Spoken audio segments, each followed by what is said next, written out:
ala hadhihi niyyah wa bi syafaati Rasulillah. Al-Fatihah. A'udzu billahi minasyaitonir rajim. Bismillahirrahmanirrahim. Alhamdulillahirabbil alamin arrahmanir rahim maliki yaumiddin iyyaka na'budu wa iyyaka nasta'in ihdinas siratal mustaqim siratal ladzina an'amta 'alaihim ghairil maghdubi 'alaihim waladdallin amin.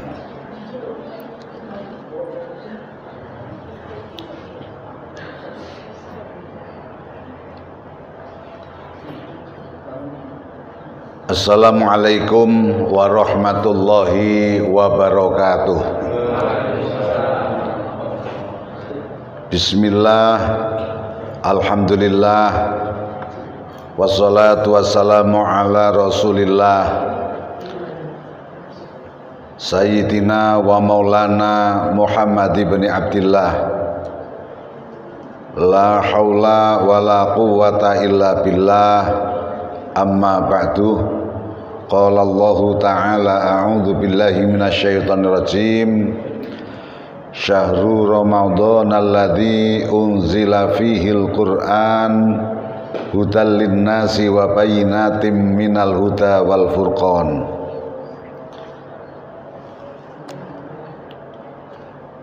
Yang saya hormati para alim ulama, para ustadz, segenap pengurus Masjid Al-Husnah yang semoga selalu sehat, kuat, dan diberi panjang umur dan barokah, amin. Tak lupa pula kepada seluruh jamaah, khususnya jamaah subuh, bapak-bapak, ibu-ibu, hadirin hadirat rahimakumullah.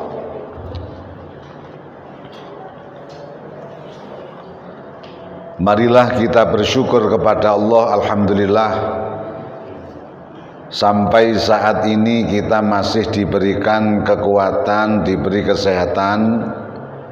Juga dengan izin Allah, alhamdulillah, khususnya pagi hari ini kita ditakdirkan Allah untuk mampu menunaikan ibadah subuh bersama. Mudah-mudahan ibadah kita selalu mendapat ridho di sisi Allah Subhanahu wa ta'ala, amin, Allahumma amin. Salawat dan salam mudah-mudahan selalu tercurah untuk junjungan kita Nabiullah Muhammad sallallahu alaihi wasallam beserta keluarga beliau, sahabat beliau, dan seluruh pengikut beliau hingga akhir zaman. Hadirin hadirat Bapak Ibu sekalian jamaah subuh rahimakumullah. Insyaallah pada kesempatan ini saya ingin mengangkat tentang fadilah baca Quran meskipun tidak tahu maknanya.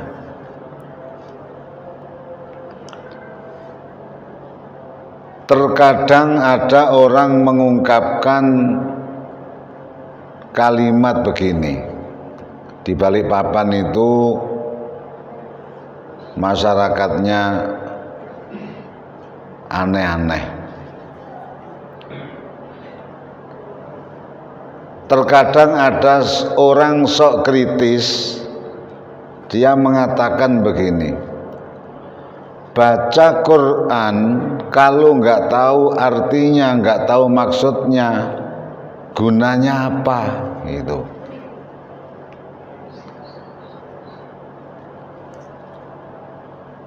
Ini katanya rasional, nggak ngerti maksudnya, nggak ngerti maknanya, apalagi tafsirnya, hanya baca begitu saja, nggak ada manfaatnya. Harus tahu artinya, harus ngerti maksudnya. Ini ada ungkapan dari sebagian orang sedemikian. Ungkapan ini kalau kita lihat, kalau kita terima hanya sepihak, sekilas saja, seakan-akan benar, Pak. Seperti benar, seperti betul, seperti enggak ada salahnya. Padahal tabrakan bertentangan dengan apa yang disampaikan baginda Rasulullah Shallallahu Alaihi Wasallam, juga yang disampaikan, disiarkan oleh para kiai, para guru kita selama ini. Baca Quran itu walaupun nggak tahu maknanya ya berfaedah. Baca Quran meskipun nggak tahu maksudnya ya berguna. Diibaratkan seorang yang mengambil air menggunakan keranjang dari rotan, nggak kena airnya, nggak terkumpul airnya, keranjangnya akan bersih. Keranjangnya akan bersih secara otomatis karena bolak-balik seringkali digunakan mengambil air walaupun nggak kena airnya, tapi keranjangnya menjadi bersih. Rasulullah Shallallahu Alaihi Wasallam menyatakan, an Abi Umamah radhiyallahu anhu qala sami'tu Rasulullah Shallallahu Alaihi Wasallam.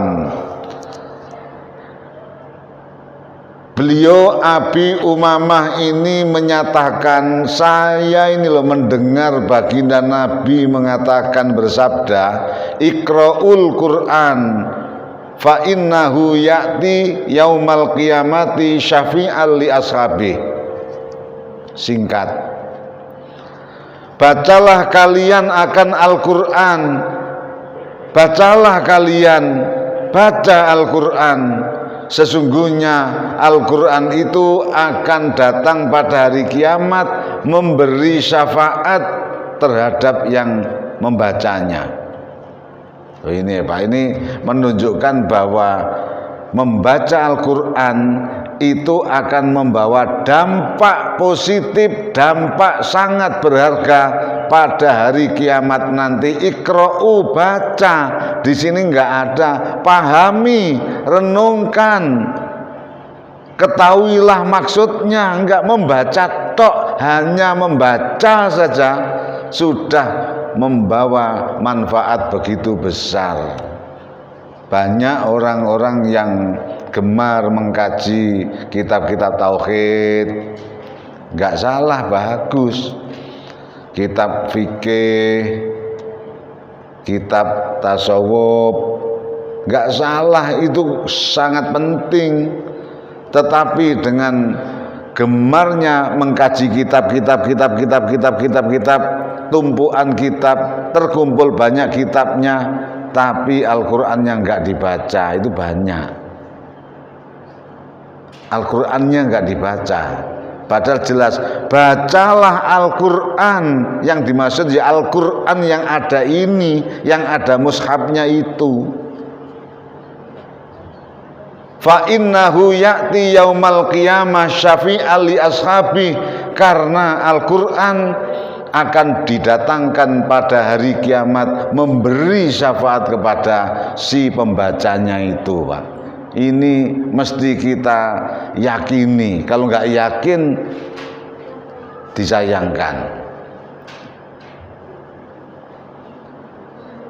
Jangan kita mengabaikan, meremehkan amalan membaca Quran ini, karena ternyata bisa memberikan syafaat pada dirinya dan mengandung nilai pahala per hurufnya.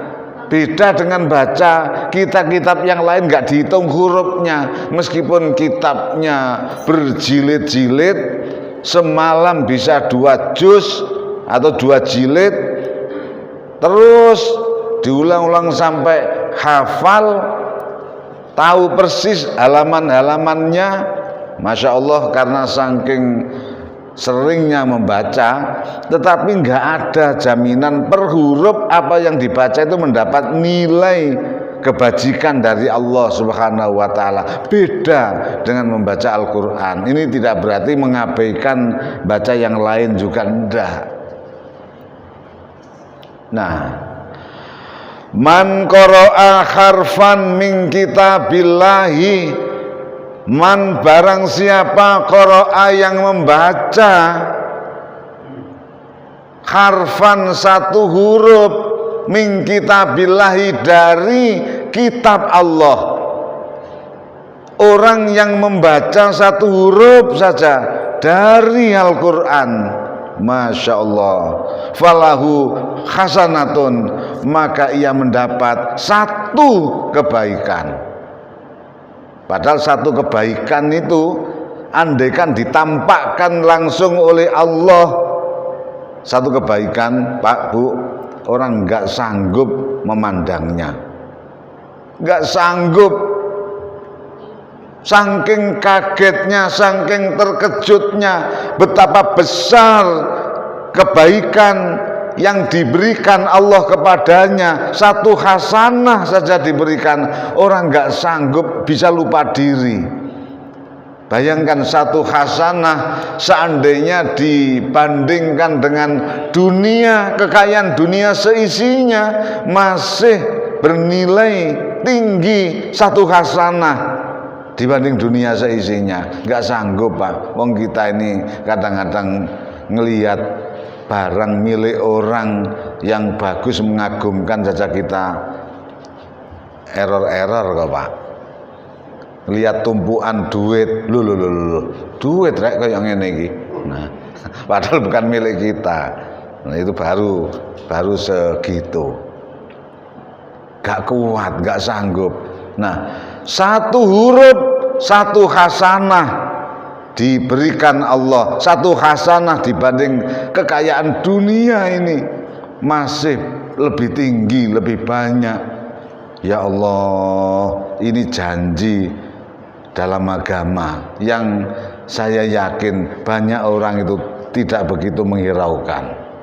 Kalau menghiraukan betul, insya Allah, meskipun seandainya dalam hidup ini kekurangan harta, meskipun dalam hidup ini nggak sempurna, punya cacat fisik, punya cacat pada dirinya, asal bukan cacat moral, orang akan tentram, orang akan merasa aman, bahagia, karena ia meyakini satu huruf saja diberi satu hasanah. Cepat atau lambat nanti akan ditampakkan di hadapan Allah, di hadapan dirinya.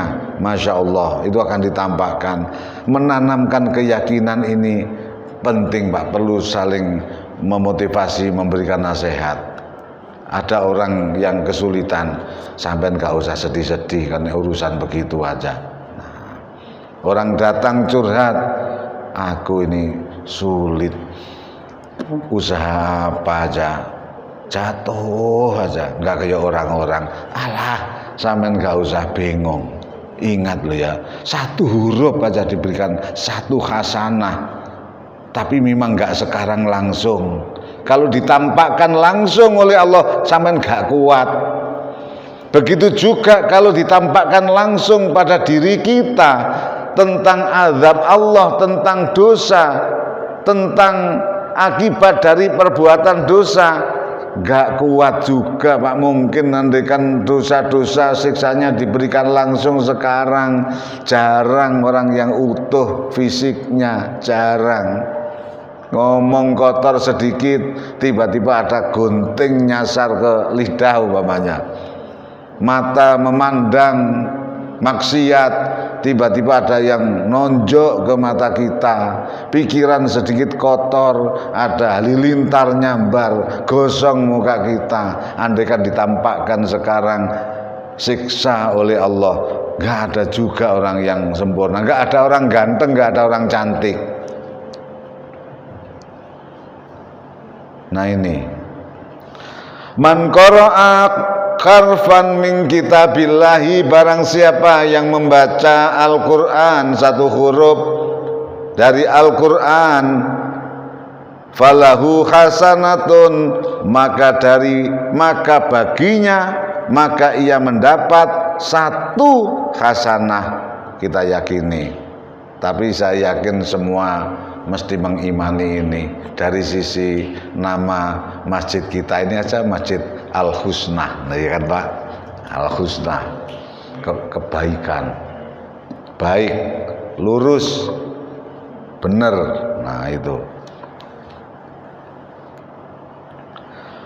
wal hasanatu bi asyri amsalihha, dan satu hasanah itu bi asyri amsalihha dijadikan 10 permisalannya, maksudnya bisa dilipat gandakan 10 kali. Satu hasanah dilipat gandakan, mungkin dilipat gandakan lagi 10 kali, dilipatkan jadi 10. Mungkin karena bacanya dengan berwudu, bacanya dengan penuh kekhusyuan, juga benar fasih. Nah, yang tadinya 1 jadi 10. 1 saja nilainya lebih tinggi daripada kekayaan dunia. Gak perlu sedih kita, gak perlu sedih. Makanya hikmah fadilah baca Quran antara lain menenangkan hati itu di situ. Orang kalau diberi tahu iki lo nilai pahalanya, iki lo balasan yang akan diberikannya oleh Allah, orang jadi tenang, Pak. Tenang, merasa sugih, cukup, enggak kekurangan. Ya Allah, enggak kekurangan. Nah, la aqulu alif lam mim harfun.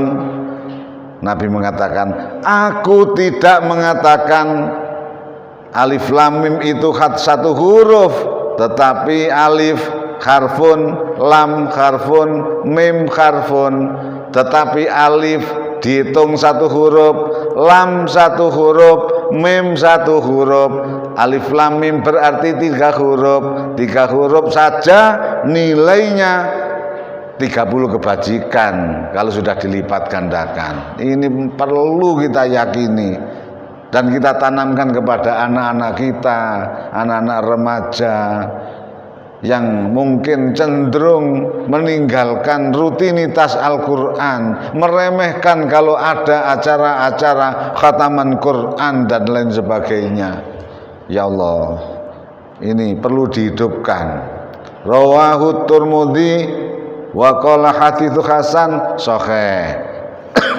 Hadis ini diriwayatkan oleh Imam Tirmidzi, hadis hasan, hadis sahih. Yang perlu juga kita waspadai, siapa tahu ada orang kualat Quran.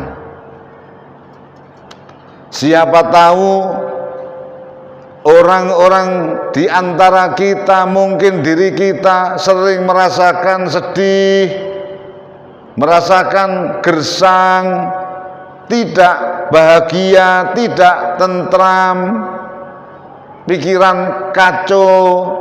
Jangan-jangan kita ini kualat Quran. Jangan-jangan kita ini ketulaan Al-Quran yang merupakan bagian dari mukjizat Rasulullah Sallallahu Alaihi Wasallam. Semua ulama, namanya ulama, alim, mengerti. Seluruh ulama mesti tidak mengingkari tentang kehebatan amalan baca Quran itu, Pak. Enggak ada perbedaan. Kecuali orang-orang yang kemenyek tadi itu. Yang kemenyek tadi, Pak. Baca Quran enggak tahu artinya, percuma. Oh, itu tadi kemenyek. Nah, wa an Umar bin Khattab, dan dari Sayyidina Umar bin Khattab radhiyallahu anhu, muga-muga paring ridho Allah Gusti Allah anhu maring Umar bin Khattab. Nah, annan Nabiyya sallallahu alaihi wasallam, beliau menyatakan sesungguhnya Nabi sallallahu alaihi wasallam qala, telah bersabda. Ini Umar bin Khattab menyatakan, sahabat yang erat sekali kesayangan Rasulullah, diakui kehebatannya oleh Rasulullah Sallallahu Alaihi Wasallam. Bahkan beliau menganggap Umar bin Khattab ini penting. Beliau pernah berdoa, mendoakan seketika ia masih kafir, akhirnya mendapatkan hidayah dari Allah Subhanahu wa taala. Umar menyatakan, sesungguhnya Nabi Muhammad sallallahu alaihi wasallam telah bersabda, innallaha yarfa'u bihadzal kitabi aqwaman wa yadau bihi akharin. Ini dasar Al-Quran bisa membuat orang kualat juga. Nah, sesungguhnya Allah mengangkat, yarfa'u itu pakai fi'il mudhari', rafa'a yarfa'u, fi'il mudhari' yang di dalamnya mengandung makna terus menerus. Melakukannya Allah itu terus menerus. Innallaha yarfa'u, sesungguhnya Allah selalu dan akan mengangkat bihadzal kitab, dengan sebab kitab ini, dengan sebab Al-Quran ini, aqwaman, pada suatu kaum. Nah, sesungguhnya Allah akan dan selalu mengangkat derajatnya suatu kaum dengan sebab Al-Quran ini. Banyak orang-orang yang martabatnya tinggi, banyak orang-orang yang terhormat, orang-orang yang punya karisma, orang-orang yang disungkani, disegani karena atau sebab Al-Quran, keberadaan Al-Quran. Kenapa? Mungkin ia berpegang teguh pada Al-Quran itu, mungkin ia menghafal Al-Quran itu, mungkin ia mengamalkan Al-Quran itu, sehingga diangkat derajatnya oleh Allah Subhanahu wa taala. Diangkat, Pak, diangkat. Derajat itu penting, terutama derajat martabat di hadapan Allah Subhanahu wa taala. Kalau di hadapan sesama manusia memang penting, tapi tidak abadi. Tidak abadi. Suatu saat bisa jatuh, suatu saat bisa habis. Wa yadau bihi akharin, dan akan merendahkan, akan merendahkan sebab Al-Quran akharina, pada kaum yang lain. Artinya apa? Ada juga kaum, suatu kaum atau mungkin perorangan direndahkan martabatnya, dijatuhkan martabatnya sebab kualat Al-Quran, sebab Al-Quran yang diingkari, sebab Al-Quran yang diremehkan, sebab Al-Quran yang dihina, direndahkan. Ia menjadi rendah di hadapan Allah Subhanahu wa taala. Juga hidupnya jadi rendah, susah, nggak ada solusi, mencari jalan keluar nggak ada jalan, karena kualat tadi, Pak. Orang itu kalau sudah disebabkan kualat, obatnya susah. Lara apa iku? Mbuh, menurut dokter ya gak aneh. Oh, mungkin kualat sampai mamakne, itu kualat. Ada seorang yang dikenal jujur, dikenal baik, tiba-tiba terjadi kasus, Pak, kena kasus korupsi, masuklah penjara. Nah, ada apa? Dikenal jujur, dikenal baik, kok akhirnya nasibnya seperti itu? Dikorek, diperiksa, diselidiki. Oh, ternyata ya dolim sama orang tuanya. Boleh jadi itu menjadi kualat. Akhirnya karirnya tidak lancar, karirnya terpangkas, jatuh mengenaskan. Nah, itu satu contoh. Nah, bisa juga seorang jatuh martabatnya karena kualat Al-Quran. Naudzubillah min dzalik. Naudzubillah min dzalik. Nah, bapak-bapak, ibu-ibu, hadirin jamaah subuh rahimakumullah. Saking pentingnya Al-Quran ini, orang iri hati itu jelek apa?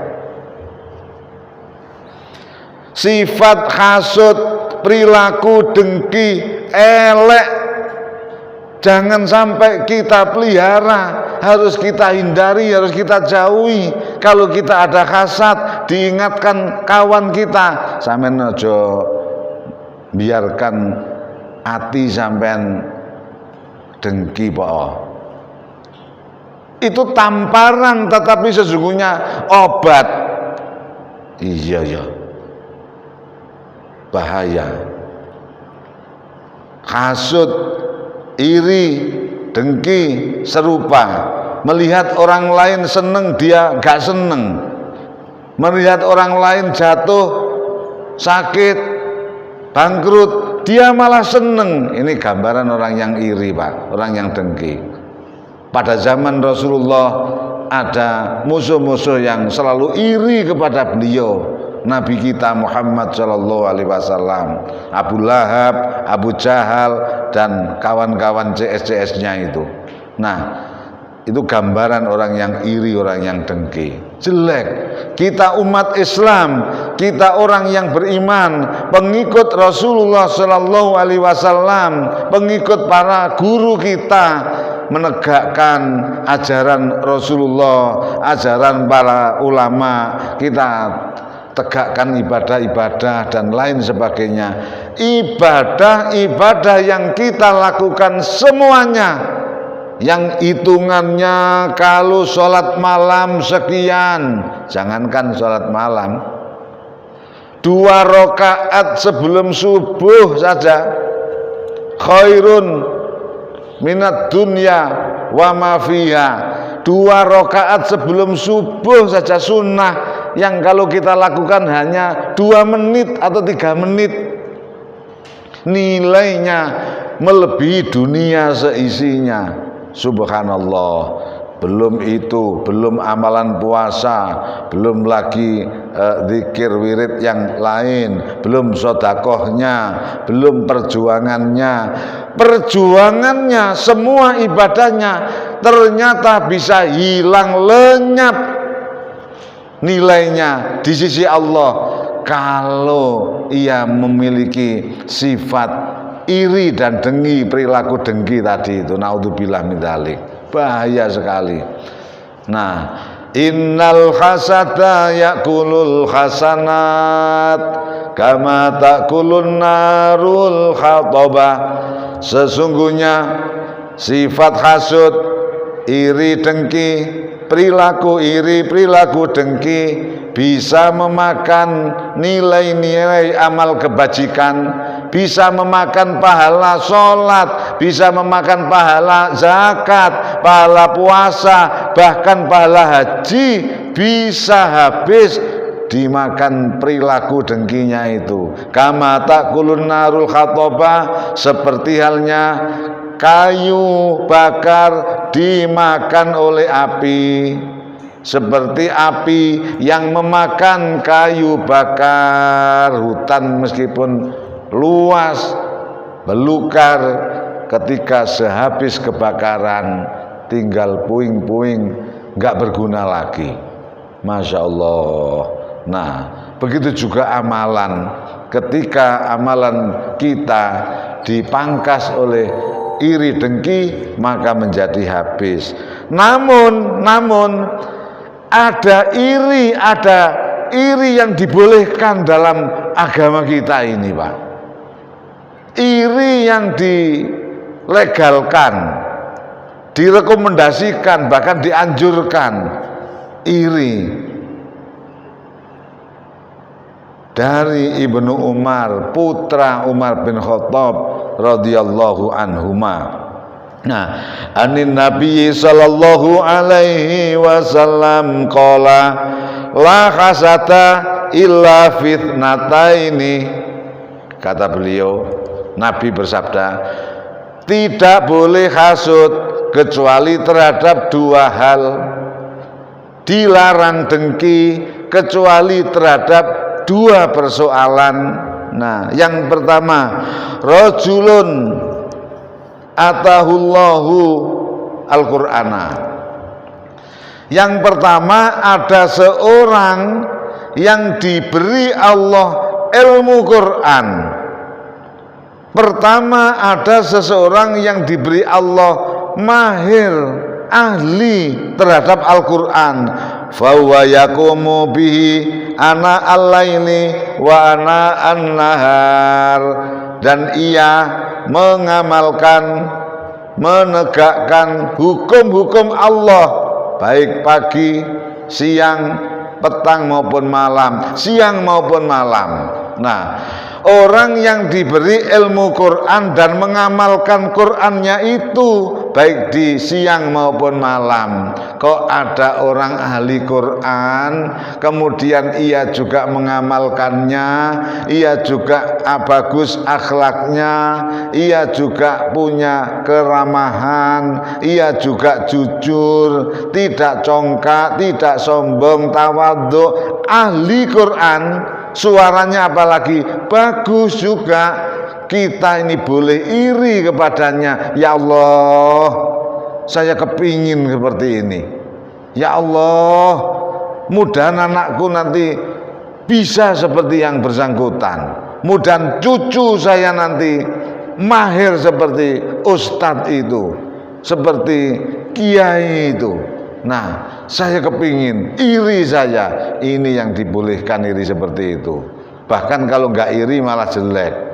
Misalnya ada orang alim, Al-Qur'annya bagus, mahir, juga pas, benar bacaannya, makharijul hurufnya juga ia bisa mengamalkan. Lalu ada orang tanya pada kita, Pak, itu luar biasa Pak ya, bacaannya juga, orangnya juga baik, sampai nggak kepingin Pak seperti itu. Terus jawabnya, enggak lah, loh ngawur malah gak pantas. Iya ya, kepingin, paling tidak mudahan anakku, mudahan cucuku. Nah, tapi harus dibuktikan. Ngomong kepingin, ngomong iri, menyatakan kepingin anaknya bisa, anaknya mampu, kepingin punya cucu yang alim, yang mahir agama, tapi nggak disekolahkan agama. Ini mek kepingin tok. Malaikat mungkin bicara, kepingin apa awakmu iki?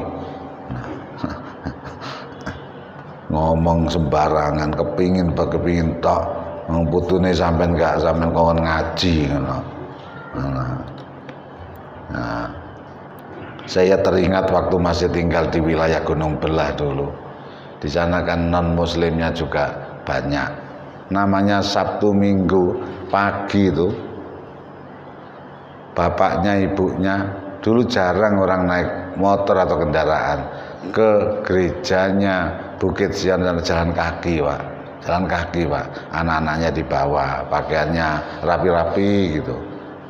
Seakan-akan mereka itu begini, meskipun aku minoritas, jauh hitungannya dibanding kalian, tapi aku nggak perlu minder. Seakan-akan begitu Pak, gak minder, belas kesannya Pak. Pada di wilayah orang-orang muslim, dia berangkat jalan kaki, cuek aja, berangkat ke Bukit Sion. Ya gak apa-apa, hak mereka juga dilindungi negara, dilindungi negara. Nah, cuma kita yang sebagai umat Islam, kenapa kita sering melupakan pentingnya giring anak-anak kita, remaja-remaja ke masjid itu Pak. Sering lupa Pak kita Pak. Nah, wah Pak Ustadz, kita ini nggak bisa giring anak-anak saya atau cucu saya, karena cucu-cucu saya kan sedang tidak di rumah Pak. Loh di mana Pak? Lah di pondok pesantren di Jawa Timur, ada yang di sana. Oh pantas. Maksud saya yang cucunya, yang anaknya di rumah itu loh Pak, digiring Pak, supaya terbiasa dekat, hafal, familiar dengan masjidnya. Jangan kalah dengan mereka. Dalam Al-Quran ada ayatnya, wala tahinu wala tahzanu wa antumul a'launa in kuntum mu'minin. Kalian jangan khawatir, jangan kecil hati, kalian harus pede. Nah, wa antumul a'launa, kalian itu adalah tinggi martabatnya, in kuntum mu'minin, kalau kalian mengimani Al-Quran, kalau kalian menjadi orang-orang yang beriman pada Allah, tinggi. Kita harus pede Pak. mengajak anak-anak kita, mengajak cucu kita. Giring, kono ngaji kono, enggak ngaji seplak kowe. Ngaji. Jaluk sangu pira sih? Sing penting ngaji lo ya. Nah. Itu, Pak. Pak, aku mau ngaji, Pak. Saya minta sangu ya, Pak ya. Berangkat ngaji, nggak usah sangu-sanguan. Nah, kalau bisa kejang gitu. Atau kalau perlu dimotivasi, kamu kalau sampai fasih ngajimu, kalau saya tanya ustadzmu, kalau ngajimu sudah benar, kamu tak kasih hadiah ini. Nah, kalau gitu bagus, dimotivasi. Nah, kalau ini belikan ini. Kalau bisa ini belikan ini. Nah, motivasi kalau perlu seperti itu. Nah,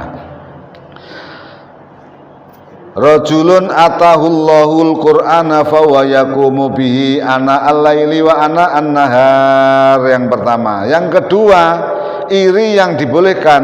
Wa rajulun atahullahu malan, dan seorang yang diberi Allah harta benda, fa huwa yunfikuhu, dan ia menginfakkan, ia berinfak akan hartanya itu, ana al-laili wa ana an-nahar, baik di waktu malam maupun siang.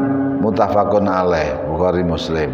Seorang yang diberikan Allah harta, orang yang kaya, orang yang sugih, yang gemar berinfak, ia sosial dermawan. Kalau ada orang seperti ini, kita boleh iri kepadanya. Aku kalau begitu nggak mau kalah aku. Kerja sing bener ya nak ya. Yang semangat, pokoknya yang semangat. Bapak kepingin koyok itu loh. Siapa tuh Pak? Abah Haji yang di pojok rumahnya itu.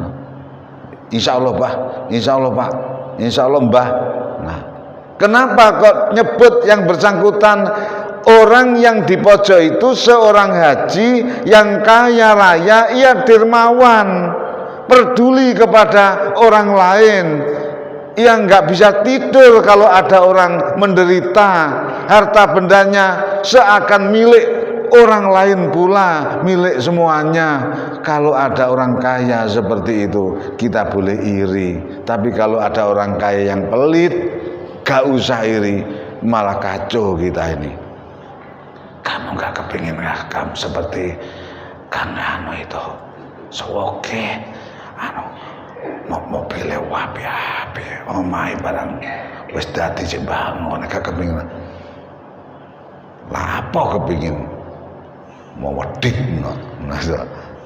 soalnya bahaya kalau sampai iri kepada orang kaya, orang sugih yang medit, bahaya. Jangan. Nah, jangan. Kalau ada orang seperti itu, ya kita nggak perlu ngolok-ngolok, kita perlu koreksi diri, cuma di batin saja. Iku bae ya contohnya sing nang pengajian iku. Nah, di batin gitu. Iku bae ya contohnya ya. Nah, terus dijawab aja. Ya mbok ya, muga-muga ya iku. Nah, naudzubillah min dzalik. Bapak-bapak, ibu-ibu, hadirin hadirat rahimakumullah, mungkin tidak panjang lebar Pak yang kita sampaikan pada pagi hari ini. Mudah-mudahan bermanfaat. Apabila ada kekurangan, mohon maaf yang sebesar-besarnya. Saya berterima kasih khususnya Ustadz Mukhlisin menghubungi kita untuk bisa kunjung silaturahim mengisi acara pagi hari ini. Apabila ada kekurangannya, sekali lagi mohon maaf. Al-Fatihah. A'udzubillahi minasyaitonirrajim. Bismillahirrahmanirrahim. Alhamdulillahirabbil alamin arrahmanir rahim maliki yaumiddin iyyaka na'budu wa iyyaka nasta'in ihdinas siratal mustaqim siratal ladzina an'amta 'alaihim ghairil maghdubi 'alaihim waladdallin amin. Bismillahirrahmanirrahim. Alhamdulillahirabbil alamin. Allahumma shalli wa sallim wa barik ala sayyidina Muhammad wa ala alihi wa sahbihi ajmain. Allahumma inna nas'alukal afwa wal afiyah fid dunya wal akhirah.